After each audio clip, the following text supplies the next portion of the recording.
Cyber impact ప్రతి ఒక్కళ్ళ చేతిలో సెల్ ఫోను. ఈ సెల్ ఫోన్కి ఇంటర్నెట్ ద్వారా జరుగుతున్నటువంటి ఘోరాలు, మోసాలు, బాధలు, ఆవేదనలు, వీటికి నేను అనేకసార్లు నా వీడియోలు ఫాలో అయ్యేవాళ్ళు అబ్జర్వ్ చేస్తుంటారు.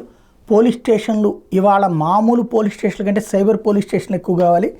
మామూలు పోలీస్ స్టేషన్స్కి రెట్టింపు సంఖ్యలో సైబర్ పోలీస్ సిబ్బంది కావాలి.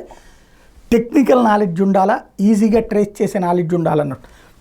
ఇప్పుడు ఆ దిశలో తొలి అడుగు పడిందని చెప్పాలా. బాబు సర్కార్ ఏదైతే కొన్ని చోట్లన సైబర్ నేరాలు ఎక్కువ అవుతున్నటువంటి నేపథ్యంలో 2019లో 1866 ఉంటే 2024 నాటికి 2500కి పెరిగినటువంటి నేపథ్యంలో ప్రతి జిల్లాకి ఓ సైబర్ క్రైమ్స్ పోలీస్ స్టేషన్ పెట్టబోతున్నారు.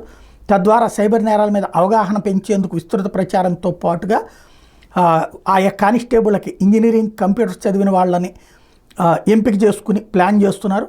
టోటల్గా సైబర్ క్రైమ్స్ కంట్రోలింగ్ వ్యవస్థ మీద సీరియస్గా దృష్టి సారించింది బాబు సర్కార్. చాలా మంచి ఆలోచన, కాకపోతే ఆచరణలో ఇది పర్ఫెక్ట్గా నడవాల్సి ఉంది.